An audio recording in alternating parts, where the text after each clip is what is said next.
अवधूत चिंतन श्री गुरुदेव दत्त श्री स्वामी समर्थ। मी नीलम आपल्या स्वामी चॅनल मध्ये तुमचं मनापासून स्वागत करते। स्वामी महाराज तुमच्या मनातल्या सर्व चांगल्या इच्छा पूर्ण करू देत हीच आपल्या स्वामींचरणी प्रार्थना करते आणि व्हिडिओला सुरुवात करते। तर उद्या आहे पौष अमावस्या, याला मोनी अमावस्या असं सुद्धा म्हणतात। तर येणारी अमावस्या म्हणजे वाईट आणि पौर्णिमा चांगली असं काही नसतं। प्रत्येक येणारा दिवस हा चांगला मानूनच आपण जगायचं असतं, त्याच्यामुळे आपलं चांगलंच होत असतं। असं नाही की सगळे हे उपास तापास केले पाहिजेत, उपाय केले पाहिजे, देवदेव केलं पाहिजे, तर काही नाही। फक्त चांगलं वागलं, चांगली कर्म जरी केली तरीही आपलं सदैव चांगलंच होत असतं। परंतु जर आध्यात्मिक मार्ग अवलंबला आणि तो जर मनापासून अवलंबला, त्याच्यावर जर विश्वास ठेवला तर प्रत्येक गोष्ट पॉझिटिव्हली आपण घेतली तर त्याचा रिझल्ट सुद्धा पॉझिटिव्ह मिळत असतो। आणि आपल्या गुरुची साथ असायला हवी, म्हणूनच आपल्याला हे काही ना काहीतरी देवाचे सेवा करायची असते, देवाचं नाव घ्यायचं असतं। तर आता अमावस्येच्या दिवशी काय उपाय करायचे? तर सकाळी लवकर उठल्यानंतर आपण जेव्हा लादी पुसतो तेव्हा आपल्याकडे खडे मीठ, त्याचबरोबर हिंग, गोमूत्र आणि भीमसेनी कापूर याचं मिश्रण आपल्याला करायचंय त्या पाण्यात आणि त्याने आपण लादी पुसायची। त्याच्यामुळे काय होतं, घरातली निगेटिव्हिटी जी असते, जी काही वाईट शक्ती असते ती निघून जायला मदत होते। त्याचबरोबर आपल्या घरातल्या प्रत्येक कोपऱ्यात एका काचेच्या बाउलमध्ये खडे मीठ घ्यायचे आणि ते बाउल आपल्याला त्या रूम मध्ये ठेवायचं आहे। प्रत्येक रूम मध्ये जेवढे तुमच्याकडे 2-3 रूम काय असतील तर त्या प्रत्येक रूमच्या कोपऱ्यामध्ये एका काचेच्या बाउलमध्ये खडे मीठ घ्या आणि ते बाउल तसेच ठेवून द्या। त्यानंतर 4-5 दिवसांनी याला पाणी सुटतं, मग काय करायचं, पाणी सुटल्यानंतर हे मीठ घ्यायचं आणि फेकून द्यायचं। मग ते तुम्ही डस्टबिन मध्ये टाकलं, बाथरूम मध्ये टाकलं आणि पाणी ओतलं तरीही चालेल। तर अशा प्रकारे काय होतं, जी काही आपल्या घरात निगेटिव्हिटी असते, येणारा प्रत्येक माणूस हा चांगल्या मनानेच आपल्या घरात प्रवेश करतो असं काही नसतं। तर त्याच्यासाठी ही जी निगेटिव्हिटी त्यांचे येण्यामागे निगेटिव्हिटी घेऊन येत असतात आणि ती कमी व्हायला हवी, म्हणून हे काही ना काहीतरी उपाय करायचे असतात। तर त्याचबरोबर अमावस्येच्या दिवशी सुद्धा आपल्याला उंबरठ्याला हळदीचं लेपन करायचंय। हळदीचं लेपन कसं करायचं हे प्रत्येकाला माहितीये। हळद घेऊन त्याच्यात गोमूत्र टाकायचं आणि थोडंसं पाणी टाकून पातळसर पेस्ट बनवायची आपल्याला आणि मग हळदीचं आपल्याला उंबरठ्याला लेपन करायचंय। त्याचबरोबर उंबरठ्याची पूजा करून धूप दीप ओवाळायचे। त्याचबरोबर आपण जी नेहमीची पूजा करतो देवाची तीही करायची आहे। त्याचबरोबर आपल्याला संध्याकाळी आपल्याला घराच्या मध्यभागी एखादं बाउल घ्यायचंय, त्याच्यामध्ये आपल्याला भीमसेनी कापूर घ्यायचंय आणि 2-4 लवंगा घेऊन आणि जर असेल तर तमालपत्र सुद्धा यामध्ये घेतलं तरी चालेल आणि आपल्याला ते जाळायचंय। जाळल्यानंतर जो धूर होईल तो आपल्याला घरात सर्व सर्व जागेवरती फिरवायचा आहे। अशामुळे सुद्धा घरातली जी निगेटिव्हिटी असते ती निघण्यास मदत होते। जेव्हा घरातली निगेटिव्हिटी जाते तेव्हाच घरात पॉझिटिव्हिटी यायला मदत होते। त्याच्यामुळे असे काही ना काहीतरी छोटे मोठे उपाय असतात, ते करून बघायचे। बघा, आपण जर पॉझिटिव्हली केलं तर आपल्याला त्याचे रिझल्ट सुद्धा पॉझिटिव्ह दिसत असतात। त्याचबरोबर मी दरवेळी सांगते, अमावस्या आणि शनिवारी आपल्या घराची चाक नक्की काढायची। कारण तेच सांगेन, पुन्हा पुन्हा आपल्या घरात काही ना काही माणसं येत असतात किंवा लांब राहणारी सुद्धा जी माणसं असतात ते प्रत्येक जण आपल्याविषयी चांगलं नाही चिंतत। काही लोकांना आपली झालेली प्रगती बघवत नाही, आपण चांगलं वागतो ते नाही जमत किंवा आपण जे काही देवाचं काही करत असतो तेही त्यांना नाही बघवत। अशी लोक प्रत्येकाच्या आयुष्यात असतात। जशी तुमच्या आयुष्यात आहे तशी माझ्याही आयुष्यात अशी निगेटिव्ह माणसं आहेत। मग त्याच्यासाठी काय करायचं, त्यांच्याकडे फक्त बघून आपण म्हणायचं का की बाबा याच्यामुळे माझं वाईट होतं, तर नाही। या लोकांकडे सरळ इग्नोर करायचं आणि असे जे काही उपाय असतील किंवा आपण देवाचं नाव घेतलं, आपल्या स्वामीचं जरी नाव घेतलं तरी या लोकांचा आपल्याला त्रास नाही होत। मग त्याच्यामुळे आपण घराला सुद्धा आपल्याला वाईट दोष लागत असतात, कारण प्रत्येक जण आपलं नाही वाईट चिंतत, तर त्याच्यासाठी म्हणजे चांगलं नाही चिंतत। तर त्याच्यामुळे आपल्याला घराचं जर आपल्याला वाईट आपल्या निगेटिव्हिटी काढून टाकायची असेल तर घराची चाक ही दर शनिवारी आणि अमावस्याला नक्की काढून बघा। घरात तुम्हाला सुद्धा याच्यामुळे चांगले फरक जाणवतील।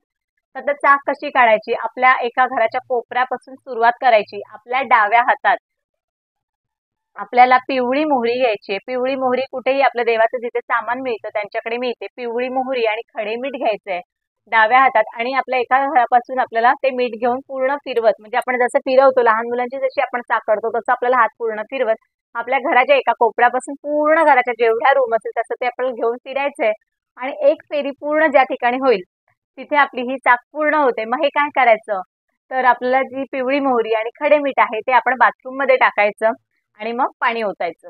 तर अशा प्रकारे घरातली निगेटिव्हिटी आपल्याला काढून टाकायची आहे आणि सर्वात प्रथम मनातले जे निगेटिव्ह विचार आहेत ते पहिले काढले तर आपल्या घरातली निगेटिव्हिटी सुद्धा निघण्यास मदत होते।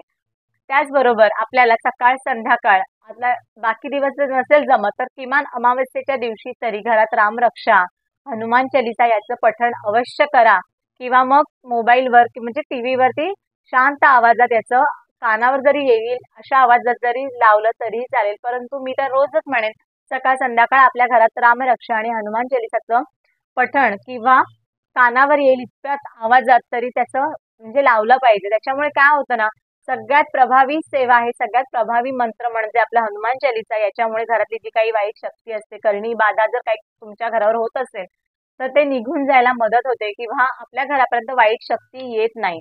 तर याच्यासाठी आपल्याला हे छोटे मोठे उपाय करायचे असतात. त्याचबरोबर संध्याकाळी आपल्या घरावरून एखादा नारळ उतरवायचा, नारळ म्हणजे फिरवायचा आणि मग तो बाहेर नेऊन फोडायचा आणि मग तो रस्त्यावर कुठेतरी साईडला टाकून द्यायचा. याच्यामुळे सुद्धा म्हणजे हे का द्यायचा असतो, तर आपल्या वास्तुपुरुषासाठी हा नारळ देतात. म्हणजे मी स्वतः तरी हे उपाय करते म्हणूनच मी तुम्हाला सांगते. मी बाकी तुम्हाला काहीच सांगणार नाही की बाबा करणी करा, करणी करता त्या लोकांवर हे जादूटोणा मंत्रतंत्र, माझा याच्यावर विश्वास नाहीच आहे.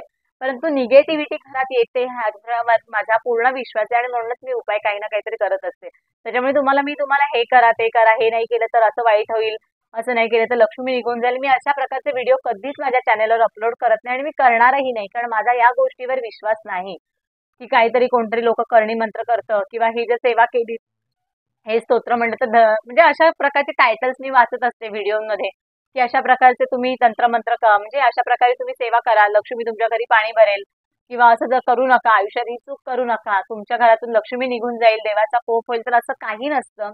आपल्या या छोट्या मोठ्या सेवा असतात, जे काही उपाय असतात, जे आपल्याला पटतात ते आपण करायचे असतात. त्याच्यामुळे आपल्याला जर चूक झालीच तर आपला देव काही आपल्याला रागवत नाही. काही झालं तरी आपल्या घरातून लक्ष्मी निघून जाणार नाही याचा आपण प्रयत्न करायचा. परंतु त्याच्यासाठी आपण हे करा ते करा तर मला हे नाही पटत. त्याच्यामुळे मी तुम्हाला हे कधी सांगणारही नाही. जे मी करते तेच मी सांगते. त्याच्यामुळे येणाऱ्या अमावस्येला उद्याच्या तुम्ही हे उपाय नक्की करा. अमावस्या सकाळी चालू होते, त्याच्यामुळे दिवसभरात तुम्ही हे उपाय करू शकता. जर संध्याकाळी फक्त आपल्याला हा नारळ जो असतो तो आपल्याला पूर्ण म्हणजे उंबरठ्याच्या बाहेर आपल्याला नारळ जो आहे तो उजव्या हातात घेऊन पूर्ण असा फिरवायचा 3 वेळा आणि तो बाहेर फोडायचा आणि तो नारळ पुन्हा घरात नाही आणायचा. त्याचे थोडेसे 1-2 तुकडे काढायचे, घरातल्या प्रत्येक सदस्याला 1-1 तुकडा त्याचा द्यायचा आणि अगरबत्ती उंबरठ्याच्या बाहेर लावायची. याच्यामुळे काय होतं, घरातली जी काही इडापिडा असते, जी काही वाईट शक्ती असते ते निघून जायला मदत होते. आणि हा नारळ जो असतो आपल्याला वास्तुपुरुषाला आपल्या वास्तूसाठी दिलेला असतो. त्याच्यामुळे हा अवश्य द्या. पण एकदा जर सवय लावलीत तुम्ही तर ते पूर्ण करा. म्हणजे आता ह्या अमावस्येला दिला आणि पुढच्याला नाही लक्षात राहिलं असं शक्यतो करू नका.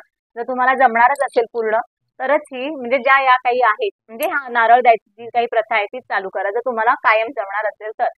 बाकी जे काही उपाय आहे ते तुम्ही कधी करू शकता, अमावस्येला करा. जर मनात तुम्हाला कधीतरी निगेटिव्ह वाटत असेल, कोणाचे येण्यामुळे आपल्याला जर घरात खूप असं वाईट वाईट वाटत असेल, खूप असं म्हणजे एकदम घाणेरडं वातावरण वाटत असेल, तेव्हा सुद्धा हे उपाय केले तरीही चालतील.